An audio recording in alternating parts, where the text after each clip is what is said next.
Morning viewers, आप सबका मेरे क्लास सिलेबस गाइडेंस में स्वागत है। आज हम आपके लिए लेकर के आए हैं क्लास 11th के 5th चैप्टर के गैसों के कुछ नियम को लेकर। तो गैसों में बहुत से नियम हैं, जैसे Boyle's law, Charles law, Avogadro law, Gay Lussac law. तो आज हम पढ़ेंगे Boyle's law and Charles law के बारे में। तो शुरू करते हैं सबसे पहले बॉयल्स लॉ को लेकर। तो बॉयल्स एक साइंटिस्ट है जिनका नाम है रॉबर्ट बॉयल्स। इन्होंने 1662 में गैसों के लिए एक नियम दिया जिसको कहा जाता है बॉयल्स लॉ। तो उनके अनुसार क्या है, कोई भी गैस लीजिए आप, ऑक्सीजन, नाइट्रोजन, कोई भी गैस लीजिए, कोई भी एक गैस के जिसका द्रव्यमान निश्चित हो, है ना। मान लीजिए द्रव्यमान निश्चित का मतलब क्या है, जिसका वजन हमको पता हो। जैसे आप लोग गैस सिलेंडर में देखे होंगे, लिखा होगा उसके ऊपर 14.2 किलो, यानी सिलेंडर को छोड़ करके उस गैस का वजन है 14.2 किलो।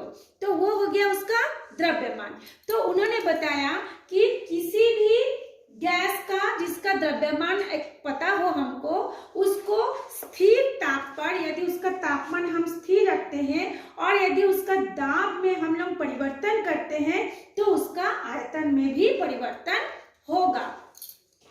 तो तापमान यहाँ पे क्या है, स्थिर है। द्रव्यमान क्या है, निश्चित है ना। तापमान स्थिर है, द्रव्यमान निश्चित है।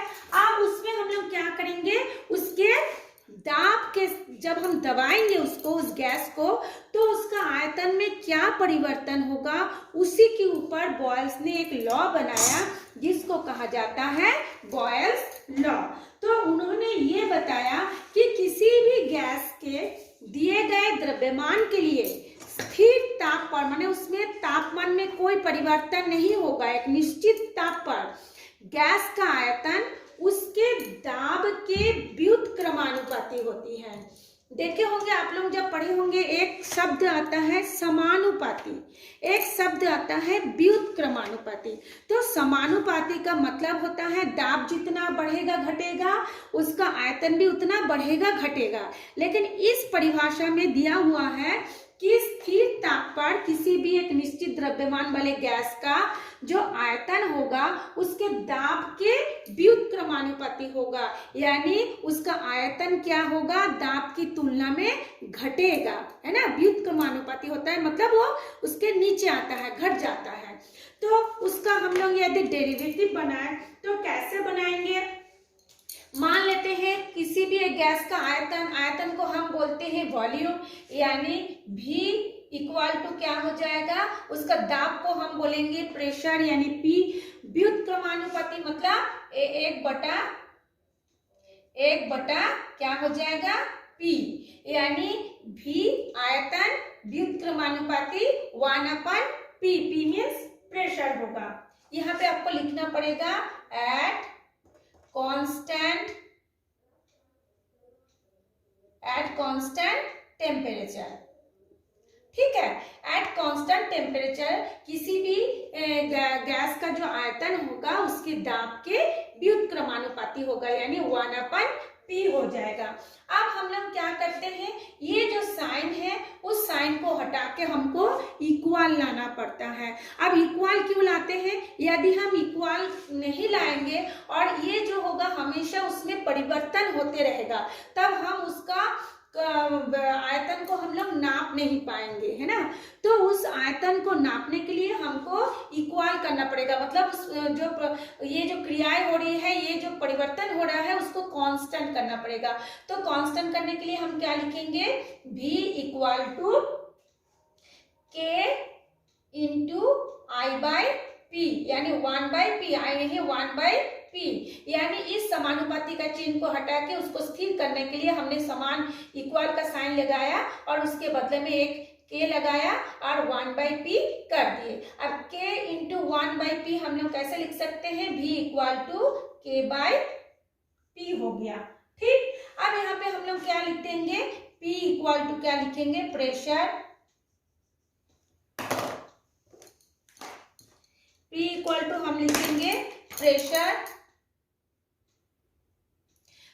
और फिर आपका V इक्वल टू लिख देंगे वॉल्यूम, और आपका K इक्वल टू लिख देंगे कांस्टेंट।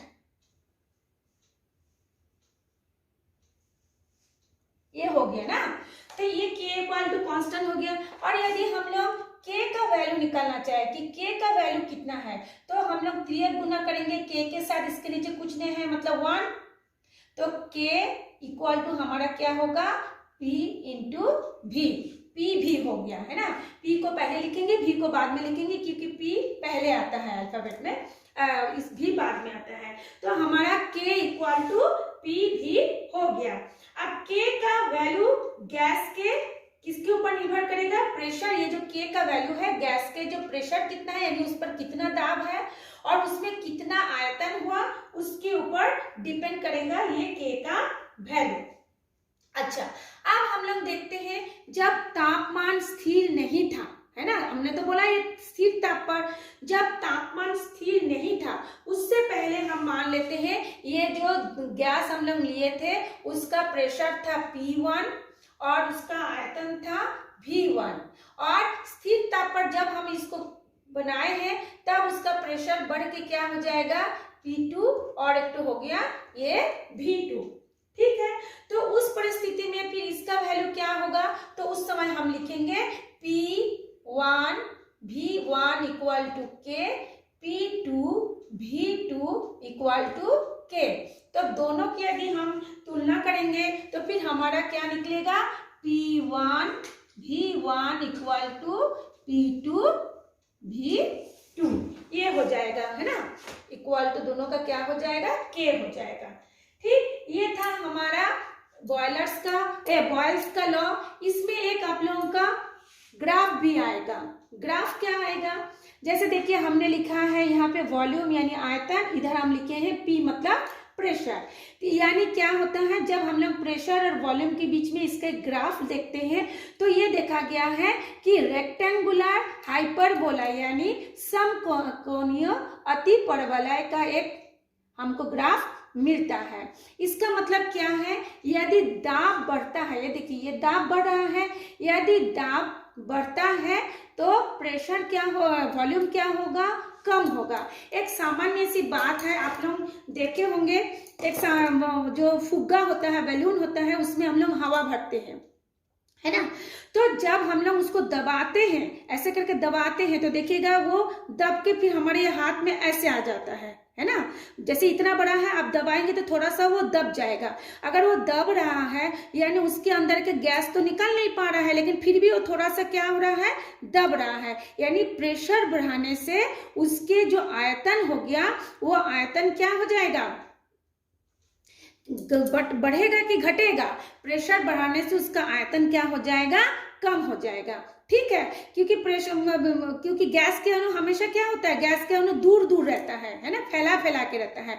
तो जब हम दबाव डालते हैं तो अणु क्या हो जाता है, उसका पास पास आने के कारण प्रेशर बढ़ने से उसका क्या बोलते हैं, आयतन क्या हो जाता है, कम हो जाता है। ठीक, और यदि आप लोग ये करते हैं, यदि हम लोग प्रेशर जो है कम हो जाता है, मान लीजिए यहाँ पे प्रेशर कम हो रहा है, यहाँ पे देखिए 100 था, अब 100 से मान लीजिए प्रेशर हमारा 40 आ गया।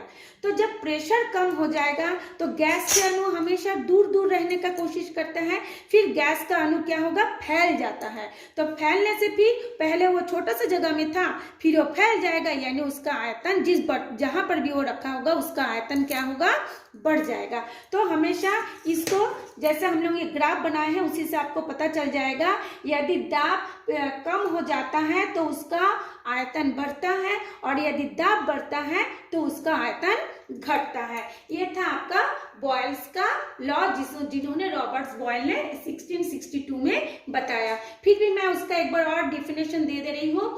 किसी गैस के दिए गए द्रव्यमान, यह शब्द को बहुत बच्चा नहीं लिखता है। यदि द्रव्यमान शब्द नहीं लिखेंगे, यानी एक निश्चित आयतन वाला गैस नहीं लिखेंगे, तो कैसे पता चलेगा। मान लीजिए कभी हमने एक अलग द्रव्यमान वाले 2 गैस को ले लिए, जिसका द्रव्यमान अलग अलग हो, तो उसका रीडिंग भी अलग अलग होगा। इसलिए किसी गैस के दिए गए द्रव्यमान के लिए यदि ताप स्थिर रहता है और तो गैस का जो आयतन होगा है ना, उसके दाब के व्युत्क्रमानुपाती होता है। ठीक, तो ये था आप लोगों का बॉयल्स का लॉ। तो चलिए अब हम लोग पढ़ते हैं चार्ल्स का लॉ। आज हम 2 ही लॉ पढ़ेंगे, उसके बाद आपको आगे बढ़ाएंगे। चार्ल्स भी एक साइंटिस्ट थे जिन्होंने 1787 में उन्होंने भी एक गैसों के जो कैरेक्टर होती है स्थिर ताप, दाब और आयतन के लिए उन्होंने भी एक प्रयोग किया। उन्होंने भी कुछ देखा, उनको प्रयोग करने के बाद उन्होंने भी एक नियम दिए जिसको कहा जाता है चार्ल्स लॉ। उन्होंने क्या बताया, जैसे बॉयल्स ने क्या किया था, स्थिर ताप पर आयतन और दाब के बीच में संबंध दिया, और उन्होंने क्या किया, चार्ल्स ने क्या किया, यहाँ पे दाब को स्थिर कर दिया कि नहीं, हमको दाब कांस्टेंट रहेगा। तब उसके ताप और आयतन के बीच में क्या संबंध होता है वो बताए हैं चार्ल्स लॉ। तो फिर देखिए उन्होंने बताया स्थिर दाब पर किसी गैस के निश्चित द्रव्यमान का आयतन उसके ताप के या परम ताप के समानुपाती होती है। यानी जितना आयतन में परिवर्तन होगा उतने ही तापमान में परिवर्तन होगा। ठीक है, दोनों की मात्रा बराबर होगी। तो ये जो आयतन होगा, आयतन को हम बोलेंगे वॉल्यूम भी, और उसका जो ताप होगा T, तो दोनों की क्या होता है, एक दूसरे के समानुपाती होती है। अब इनको भी कांस्टेंट करना जरूरी है क्योंकि इसका वैल्यू निकालना है हमको। तो कांस्टेंट करने के लिए हम क्या करेंगे, V equal to K into T। तो K equal to constant, K equal to हो गया हमारा कांस्टेंट। अब यदि हम लोग K का वैल्यू निकालना चाहे, देखिए K का वैल्यू यदि हमको निकालना है तो हम इसको इधर लाते हैं, K into T equal to क्या हो जाएगा, V, और K इक्वल टू हो जाएगा V अपन T हो गया। ठीक है, ये हो जाएगा V अपन T। इसको थोड़ा सा मैं नीचे करके दिखाऊं, इसको फिर क्या लिखेंगे, K इक्वल टू क्या हो जाएगा, V अपन ये T हो जाएगा। ठीक है, अब देखिए अब क्या बोल रहा है, यदि पहले एक निश्चित द्रव्यमान के गैस का आयतन, अब हम लोग देखते हैं ये तो हमारा ये सूत्र के नियम के अनुसार निकल गया। अब हम देखते हैं कि इस सिचुएशन से पहले उसका दाब कितना था, उसका ताप कितना था, उसका आयतन कितना था, और एक निश्चित स्थिर दाब पर उसमें क्या परिवर्तन हो रहा है, चलिए हम उसको देखते हैं। तो ये हम बता रहे हैं, यदि पहले एक निश्चित द्रव्यमान के गैस का आयतन, पहले इसका होने से पहले यदि निश्चित द्रव्यमान गैस का आयतन यदि V1 हो, आयतन यदि V1 हो, और यदि उसका तापमान कितना होगा, T1 हो, और यदि स्थिर दाब पर उसका परिवर्तन हो के आयतन V2 और ये T2 हो जाए, तब ये जो समीकरण, ये जो हम लोग लाए हैं वो कैसा होगा, फिर उस हिसाब से फिर हम लोग क्या निकालेंगे, ये जैसे लिखे है ना K equal to V by T, तो वहां पे हम लिखेंगे K equal to V1 by T1, और एक तो K equal to V2 by T2 हो गया। ठीक है, अब यदि हम दोनों को तुलना करें तो दोनों को तुलना करने पर क्या हो जाएगा, V1 by T1 equal to V2 by ये T2 हो जाएगा। ठीक है, पहले हमारा क्या था, V समानुपाती T, तो समानुपाती को हटा के हमने किया V equal to K into T। अब हम K का वैल्यू निकालना चाहे तो K को हमने लेफ्ट में लाया, K T इक्वल टू क्या हो जाएगा, ये V हो गया। अब K का वैल्यू निकालेंगे तो K इक्वल टू क्या हो जाएगा, V बटा T। अब हम बोल रहे हैं यदि पहले एक निश्चित द्रव्यमान के गैस का आयतन V1 और T1 हो, और कुछ स्थिर दाब पर यदि वो V2 और T2 हो जाए, तो पहले हम क्या लिखेंगे, K equal to V1 T1 बटा K equal to V2 T2। तो दोनों की यदि हम तुलना करेंगे तो क्या निकलेगा, V1 by T1 equal to V2 by T2। ठीक, इतना होने के बाद अब हम लोग ये देखते हैं बॉयल्स के चार्ल्स के नियम में, यदि हम लोगों का क्या बोलते हैं, यहाँ पे तापमान बढ़ता है ना, यदि उसका मान लीजिए ये जो हम बोले ना द्रव्यमान का आयतन उसके परम ताप के समानुपाती होती है। ठीक, अब ये कहा जा रहा है यदि उसका तापमान बढ़ जाए तो क्या होगा। तो चलिए उसके लिए हम देखते हैं इसका क्या होगा। हम इसको मिटाते हैं।